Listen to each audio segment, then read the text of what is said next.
ప్రజెంట్గా రాష్ట్ర రాజకీయాలు చూసుకోవచ్చు. ఒక బీసీ మంత్రిని కంప్లీట్గా కాంగ్రెస్ పార్టీ వాళ్ళు టార్గెట్ చేసుకున్నట్టుగా, అదేవిధంగా రెడ్డి వాదాన్ని తీసుకొచ్చినట్టుగా కనబడతా ఉంది. ఏ విధంగా చూసుకోవచ్చు దీన్ని? తప్పకుండా ఏర్పడుతుంది. కార్నర్ చేసిరు కొండ సురేఖను.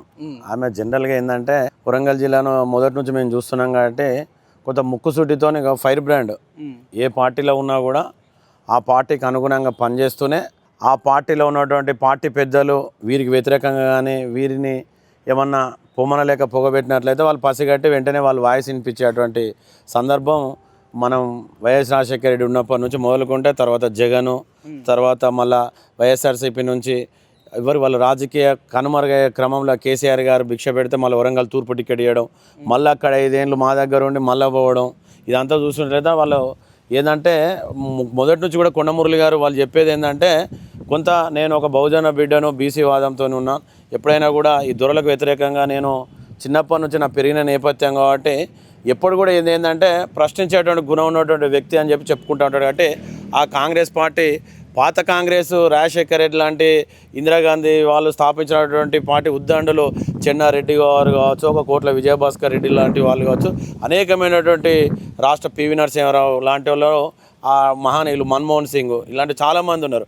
అటువంటి వాళ్ళు పోయి ఇవాళ సుష్మిత అన్నది కూడా వాస్తవమే. ఇలా అచ్చ కాంగ్రెస్ పచ్చ కాంగ్రెస్ అన్నట్టే. వాస్తవానికి అచ్చ కాంగ్రెస్ అంటే వాళ్ళకు రేవంత్ రెడ్డి ముఖ్యమంత్రి అయిన తర్వాత అన్యాయం జరిగింది అచ్చ కాంగ్రెస్ వాళ్ళకు ఈ రాష్ట్రంలో. అయితే గీతే మాకాడ ఒక ఆయన ఉన్నాడు ఎమ్మెల్యే రాజేందర్ రెడ్డి, ఆయన అచ్చ కాంగ్రెసే కానీ పచ్చ కాంగ్రెస్ వాళ్ళతో జోక్తే కొంత నా ఉన్నదానికి ఏమన్నా మొన్న డీసీసీ ప్రెసిడెంట్ అయిపోయింది, కొత్త కమిటీలో ఏదో పీసీసీ వైస్ ప్రెసిడెంట్ ఇచ్చారు, ఏదో వర్కింగ్ ప్రెసిడెంటో లేకపోతే క్యాబినెట్ అనే ఆశావాళ్ళల్లో ఆయన ఉన్నారు. కొంత అచ్చ కాంగ్రెస్ వాళ్ళు పాపం ఏంటంటే మొదటి నుంచి కూడా కాంగ్రెస్ పార్టీని పట్టుకొని కార్యకర్త నుంచి యూత్ కాంగ్రెస్ ఎన్ఎస్ఏ నుంచి ఇలా అధికారంలో వచ్చేదానికి వాళ్ళ పాత్ర ఉన్నది. కానీ వాళ్ళ అధికారంలోకి వచ్చిన తర్వాత రేవంత్ రెడ్డి అసలు ఏంది ఉమ్మడి రాష్ట్రంలోనే రాజశేఖర రెడ్డిని ఎదిరించి చిన్నారెడ్డి తెలంగాణ రాష్ట్ర కాంగ్రెస్ ఫోరం నుంచి 42 మంది ఎమ్మెల్యేలని తోని సపోర్ట్ చేయాలి తెలంగాణని పీజీఆర్ గారు కావచ్చు, ఒక చిన్నారెడ్డి లాంటి వాళ్ళు. అటువంటి చిన్నారెడ్డిని పట్టుకొని అక్కడ కొత్తగా గెలిచినటువంటి మెగారెడ్డి లాంటి వాళ్ళు, వాస్తవం మెగారెడ్డి లాంటి వాడు ఒక బడా వ్యాపారవేత్త, ఆయన పైసలు పెట్టి టికెట్ తెచ్చుకుని ఆయన అన్న దాంట్లో వాసలేదు. ఇవాళ ఒక planning board vice chairman Chinnareddy అంటే ఎట్లుండాలి, ఒక ముఖ్యమంత్రి తర్వాత అత్యంత ప్రాధాన్యతమైనటువంటి పోస్టు ఈ రాష్ట్రంలో ఉన్నటువంటి ప్రణాళిక సంఘం ఉపాధ్యక్షులు పోస్ట్. అటువంటి చిన్నారెడ్డికే వారి సొంత నియోజకవర్గంలో మహబూబ్నగర్ జిల్లాలో ప్రియారిటీ వస్తలేదు, గెలిచినటువంటి ఎమ్మెల్యే మా క్యాడర్ అనుకోదొక్కుతాడు అని చెప్పేసి ఒక పత్రికా ముఖంగా వాయిస్ వినిపిస్తే ఆయన మీద కథం వెళ్ళండి అని చెప్పేసి ఈ చిన్నారెడ్డి మీద ఈ పచ్చ కాంగ్రెస్ వాళ్ళు లొల్లి. అంటే ఇదంతా చూస్తున్నట్లయితే ఈ రేవంత్ రెడ్డి సర్కార్కి ఏంటంటే వాళ్ళు ఇచ్చినటువంటి హామీలను ఈ ప్రజలు ఎక్కడ గుర్తు చేస్తారో అని, ఈ ప్రతిపక్షాలు ఎక్కడ ప్రశ్నిస్తారో అని చెప్పేసి పాలిటిక్స్ అన్నిటిని కూడా వాళ్ళు డైవర్షన్ చేయాలనే ఆలోచనతోనే వాళ్ళ అన్నదమ్ములు చేసేటువంటి ఆకృత్యాలు ఇలా కొండారెడ్డిపల్లె నుంచి మొదలుకుంటే వాళ్ళ సొంత కొడంగల్ నియోజకవర్గం నుంచి మొదలుకుంటే ఇవాళ అనేకమైనటువంటి ఏదైతే అవినీతికి తావులేస్తూ ఇలా హైడ్రా పేరుతో కావచ్చు, ఇవాళ వాళ్ళ కబ్జాల పేరుతో కావచ్చు, తిరుపతి రెడ్డి కావచ్చు, కొండల రెడ్డి కావచ్చు, వారి అన్నదమ్ములు కావచ్చు, వారి బంధుగుణం అంతా కూడా ఈ తెలంగాణ రాష్ట్రాన్ని అప్పనంగా దోసుకుంటా ఉన్నారు. ఇటువంటి అన్నీ కూడా ఈ ప్రజలు ప్రతిపక్షాలు ప్రశ్నించద్దంటే రోజుకొక టాపిక్ను బర్నింగ్ ఇష్యూను కనుక లేపినట్లయితే వాళ్ళు చేసేటువంటి అవినీతిని మర్చిపోతారు. కనుకనే ఇలా కొండ సురేఖ ఎపిసోడ్ను పెట్టారు. ఇలా మేము తెలంగాణ పౌరులుగా సిగ్గుపడతా ఉన్నాం. ఎందుకు సిగ్గుపడతా ఉన్నాం అంటే ఇలా రాష్ట్ర ముఖ్యమంత్రి అంటాడు, ఈ తెలంగాణ రాష్ట్రానికి ముఖ్యమంత్రి, భారతదేశంలో ఉన్నటువంటి తెలంగాణ రాష్ట్రం అంతర్భాగం రాష్ట్రానికి ముఖ్యమంత్రి.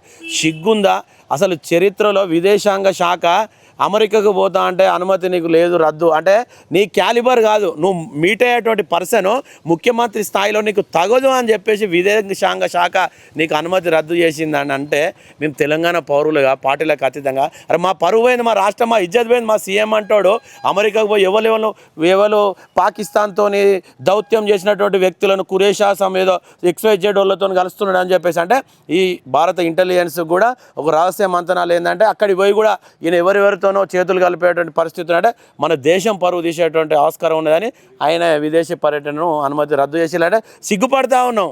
అంటే వీళ్ళది ఎట్లున్నదంటే మొదటి నుంచి కూడా ఏదైనా ఇష్యూ ఉన్నదంటే ఒక 2 రోజులు నాన్చాలి, మళ్ళీ దాన్ని మర్చిపోవాలంటే మళ్ళీ గత ప్రభుత్వం ఈడీ కేసు అని చెప్పేసి, ఫోన్ ట్యాపింగ్ కేసు అని చెప్పేసి, కాళేశ్వరం ప్రాజెక్ట్ అని అంటే రోజుకొకటి కొత్త తీసుకొచ్చి ఇలా చేస్తున్నటువంటి పరిస్థితి చూసినాం.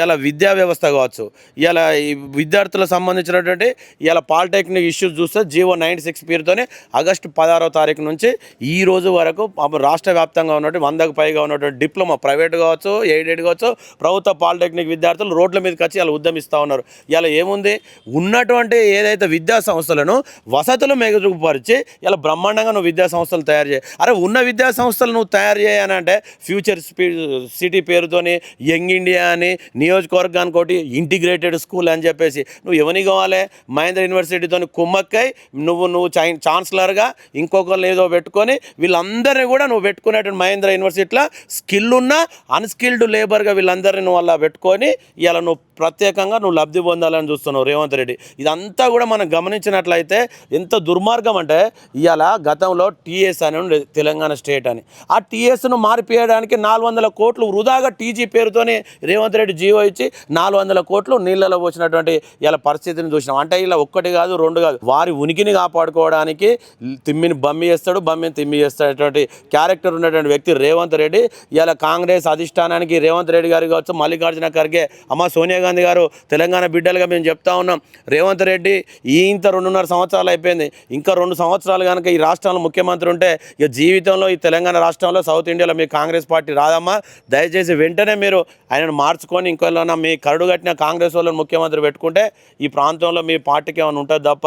ఇదే రేవంత్ రెడ్డి ఏంటంటే, అక్కడ కూడా రేవంత్ రెడ్డి విదేశీ పర్యటన రద్దు వెనుక కూడా ఇంకొకటి ఉన్నది. విదేశీ పర్యటన అమెరికాకి పోతే ఇక్కడ సురేఖ ఎపిసోడ్ పెద్దగా బర్నింగ్ ఇష్యూ అయినాక ఎక్కడ ఈ ముఖ్యమంత్రికి వ్యతిరేకంగా పాత కాంగ్రెస్ వాళ్ళంతా, అచ్చ కాంగ్రెస్ వాళ్ళంతా జతగట్టి రేవంత్ రెడ్డి కుంపడి పెడతారనే ఆలోచనతోనే అమిత్ షా డైరెక్షన్లో, ఎందుకంటే నేను బీజేపీ కోవట్టు కదా రేవంత్ రెడ్డి, అమిత్ షా డైరెక్షన్లో అరే నేను ఒక విదేశంగా ఏదో చిన్న సాకుతోనే నేను రద్దు చేస్తాను, పోయి మళ్ళీ నువ్వు చక్క పెట్టుకో. ఎందుకంటే ఈయన అచ్చ పచ్చ ఇవాళ కాషాయం జనసేన అన్ని రాజకీయ పార్టీలు కలగలిపినటువంటి ముఖ్యమంత్రి రేవంత్ రెడ్డి కనుక ఇటువంటి క్యారెక్టర్ ఉన్నటువంటి ముఖ్యమంత్రి ఉండడం రాష్ట్రంలో మేము ఉండడం కూడా దౌర్భాగ్యంగా కూడా ఫీల్ అవుతా ఉన్నాం. అతి త్వరలో కూడా వీళ్ళ రోజులు దగ్గర పడతాయి. గత ఏదైతే పోయినటువంటి పాలనను తిరిగి సాధించుకోవడానికి ప్రజలు కూడా సిద్ధంగా ఉన్నారని చెప్పేసి కూడా ఈ సందర్భంగా తెలియజేస్తాను. బీఆర్ఎస్ పార్టీకి మైలేజ్ అనుకోవచ్చా ఈ కాంగ్రెస్ పార్టీ వివాదాన్ని చూసుకుంటే?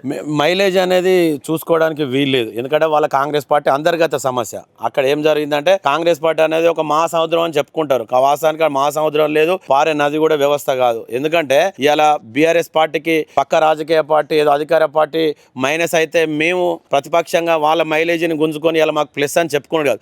ఖచ్చితంగా ప్రజలలో ఈ ప్రభుత్వం చేసేటువంటి వైఫల్యాలను ఎండగట్టడానికి ప్రధాన ప్రతిపక్షంగా ఇవాళ రాష్ట్ర ప్రభుత్వం ఇచ్చినటువంటి హామీలను అమలు చేయడానికి ఇవాళ ఉద్యమించడానికి ఇప్పటికే నిన్ననే మా రాష్ట్ర working president Kalvakuntla KT Ramarao గారు ఇప్పటికే ఒక కార్యాచరణ ఇచ్చారు. సెప్టెంబర్ 1st వీక్ ఈ అమలు కానీ హామీలు ఇచ్చి ఈ చేతగాని ప్రభుత్వం ప్రజాపాలన పేరుతోని దోపిడీ చేస్తున్నటువంటి ఈ రేవంత్ సర్కార్ పైన బుద్ధి చెప్పడానికి, వాళ్ళను గుర్తు చేయడానికి ప్రజా పోరాటాలు చేయాలని చెప్పేసి వారు పిలుపునివ్వడం జరిగింది. వారి నాయకత్వంలో కేసీఆర్ గారి మార్గదర్శనంలో సెప్టెంబర్ 1వ వారంలో ఖచ్చితంగా వీళ్ళు ఇచ్చినటువంటి 13 డిక్లరేషన్లు, 6 గ్యారంటీలు, 420 పథకాలు, హామీలు అమలు చేసేంత వరకు కూడా బీఆర్ఎస్ పార్టీగా కొట్లాడతాం. అప్పుడు ఈ పార్టీ చేసేటువంటి అంటే ఈ కాంగ్రెస్ పార్టీ ప్రభుత్వ వైఫల్యాలను ఎండగట్టి ప్రజల నుంచి మేము పోరాటం వైపు చేసి ఇవాళ మేము గట్ల మైలేజ్ తీసుకుంటాం తప్ప ఈ కాంగ్రెస్ పార్టీలో వచ్చేటువంటి వాళ్ళు కొట్టుకునేటువంటి దాన్ని క్యాచ్ చేసుకునేటువంటి క్యారెక్టర్ మొదటి నుంచి కూడా కేసీఆర్కు లేదు, ఈ మా బీఆర్ఎస్ పార్టీకి కూడా లేదు. రేవంత్ రెడ్డి గారు పాకిస్తాన్ మద్దతుదారులతో చేతులు కలిపారని మాట్లాడుతున్నారు. ఆయనేమో నేను హార్వర్డ్ యూనివర్సిటీ వల్లనే మన తెలంగాణ భూభాగంలో మీకు భూములు ఇస్తాం, వసతులు కల్పిస్తాం, ఇక్కడికి వచ్చి కాలేజీలు పెట్టమని చెప్తున్నాడు. ఏ విధంగా చూస్తారు? చాలా ఇది వాస్తవానికి ఏంటంటే నవ్వొచ్చేటువంటి విషయం.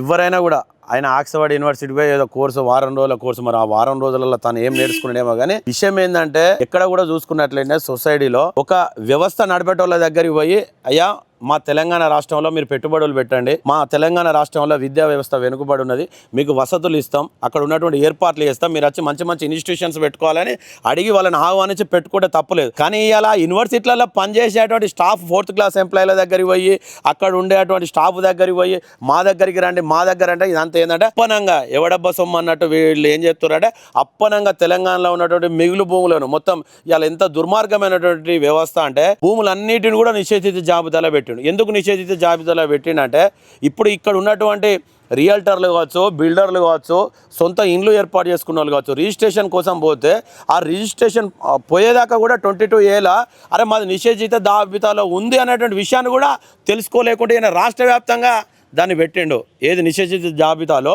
అనేకమైనటువంటి భూములు పెట్టి అప్పుడు దీనివల్ల వీళ్ళకి లాభం జరిగేది ఏంటంటే రేవంత్ రెడ్డికి వారి బ్రదర్స్కు ఒక బిల్డరు ఒక ఫ్లాట్ అమ్మనికి పోయినా ఒక రిజిస్ట్రేషన్ చేయడానికి పోయినా ఒక కట్టి అన్న ఒక వ్యయ ప్రయాసాలు కూర్చి ఒక వ్యవస్థ నిర్మిస్తే ఆడికి రిజిస్ట్రేషన్ పోయేసరికి అరే మీది 22A నిషేధిత జాబితాలో ఉంది అంటే అరే నేను గిన్ను కోట్లు ఖర్చు పెట్టి ఇక్కడ నేను ఇన్వెస్ట్ చేసిన కాబట్టి దాన్ని నేను ఏం చేయాలి మళ్ళీ కొండలరెడ్డితోనో తిరుపతి రెడ్డితోనో మతలబు చేసుకొని మచ్చిగా చేసుకుంటే ఆ 22Aలకెళ్ళి నా జాబితాలకెళ్ళి నాకు తొలగిపోతుంది కాబట్టి అందరి పెట్టిల్లా సామాన్య మానవ నుంచి మొదలుకుంటే బడాబాబుల వరకు అందరి భూములను కూడా అంటే ఆ చట్టం వసూలు చట్టమేనా? అంటే వసూలు చట్టం బరాబర్ వసూలు చట్టమే. ఇవాళ నువ్వు చూస్తుంటే హైదరాబాద్ మహబూబ్నగర్ నుంచి మొదలుకుంటే ఆదిలాబాద్ వరకు కూడా ప్రతి ఒక్కరు బాధితులు ఉన్నారు.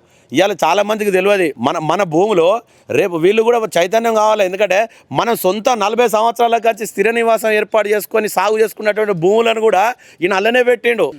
మనం ఏమన్నా పోయి ఆఫీసుకు పోయి తెలుసుకుంటే తప్ప అరే నాది కూడా 22Aలో ఉన్నదని చెప్పేసి మనం పోయేదాకా తెలియనటువంటి పరిస్థితి. అట్లా కొన్ని లక్షల ఎకరాల భూములను ఇటు ఈయనే అటు రెవెన్యూ మినిస్టర్ పొంగులేటి మొత్తం రాష్ట్రాన్ని సర్వనాశనం చేస్తూ ఉన్నారు. వస్తుంది కాంగ్రెస్ ఇవన్నీ ప్రజల్ని చాలా హింసించుకుంటూ తిరుగుతూ ఉన్నాయి. వచ్చే అవకాశాలు ఉన్నాయి మళ్ళీ. ఇప్పుడు నేను యాజ్ ఏ బీఆర్ఎస్ పార్టీకి ఏం చెప్తా బరాబర్ మా బీఆర్ఎస్ పార్టీ వస్తుందని చెప్తా భవిష్యత్తులో కాంగ్రెస్ పార్టీ రాదని చెప్తాను. రావడానికి కారణాలు ఏంటంటే ఇలా ప్రజలలో పోతే వాళ్ళు బ్రహ్మాండంగా చెప్తారు. సామాన్య మానవులు కూడా చెప్తారు, రైతులు చెప్తారు, మహిళలు చెప్తారు. ఆయన ఏమి ఇచ్చిండు బట్టి విక్రమార్క కావచ్చు రేవంత్ రెడ్డి ఏం చేసి పిల్లు పాదయాత్రల పేరుతోనే అమ్మా మీరు గ్యారంటీ కార్డు మీ ఇంట్లో దాచుకోవాలి 100 రోజులలోనే మన ప్రజాప్రభుత్వం వచ్చినాక మీకు ఇంటికి కేసీఆర్ 1,16,000 ఇస్తాడు. కేసీఆర్ 1,16,000తో పాటు మీ ఇంటికి మేము తులం బంగారం ఇస్తామని చెప్పేసి గ్యారంటీ కార్డు అమ్మా మీరు దాచుకోవాలని అన్నాడు. ఇంకా అనేకమైనటువంటి దళిత బంధు ఇలా ఎంత పెద్ద ప్రపంచంలో రాష్ట్రాలలో ఇవ్వలు చేయనటువంటి కార్యక్రమం. ఒక ఆర్థికంగా పేద దళిత వర్గాలను ఒక ఆర్థికంగా సమానత్వం తీసుకురావాలి మిగతా ఎదిగినటువంటి కులాలతోనని చెప్పి ఒక 10 లక్షలు పేరు తీసుకొస్తే అమ్మా కేసీఆర్ గారు మీకు 10 లక్షలు ఇస్తా ఉన్నారు, మేము ఇలా అంబేద్కర్ అభయస్థం పేరుతోని 12 లక్షలు ఇస్తాం, ఈ గ్యారంటీ కార్డు మీరు దాచుకోండి 100 రోజులలోనే రేవంత్ రెడ్డి వచ్చి ముఖ్యమంత్రి మీకు ఇస్తామని చెప్పేసి చెప్పినటువంటి పరిస్థితి చూసినాం. ఇట్లా ఒక్కటి కాదు ఇట్లా కాదు చాలా అంటే చాలా అసలు ఎన్ని మోసాలంటే ఎన్ని ఘోరాలంటే వాస్తవానికి చూసుకున్నట్లయితే కాంగ్రెస్ పార్టీలు ఉన్నటువంటి మేధావి వర్గం కాంగ్రెస్ పార్టీలో ఉన్న పాతోళ్ళంతా ఈ రేవంత్ రెడ్డి చేయబట్టి మా అస్సలు కాంగ్రెస్ అచ్చ కాంగ్రెస్ వాళ్ళది ఈ పచ్చోళ్ళు చేయబట్టి ఇజ్జత్ పోతుంది అని చెప్పేసి వాళ్ళు చెప్తలేరు. నోరు విప్పితే ఇలా వాళ్ళంతా ఒక్కటైలు వేమ నరేందర్ రెడ్డి కావచ్చు వాళ్ళ కోటరి అంతా ఈ జిల్లాలో సీతక్క కావచ్చు ఈ ఏదైతే తెలుగుదేశం పార్టీ నుంచి వచ్చి పక్క రాష్ట్రంలో ఉన్నటువంటి చంద్రబాబు నాయుడు డైరెక్షన్లో నడిచేటోళ్ళు అంతా వీళ్ళంతా ఏంటంటే వీళ్ళంతా కూడా ఈ పాత కాంగ్రెస్లను పక్కకు పెట్టి ఇచ్చినటువంటి హామీలను అమలు కాకుండా ఏదో కాలం గడపాలి అని చెప్పి చూస్తూ ఉన్నారు. వీళ్ళు ఒక పకడ్బందీ ప్రణాళికతోనే కాంగ్రెస్ పార్టీని బొందబెట్టి రేపు బీజేపీతోని జనసేనతోని అలయన్స్ కానీ రేవంత్ రెడ్డి చూస్తూ ఉన్నాడని మేము అనుకుంటాం.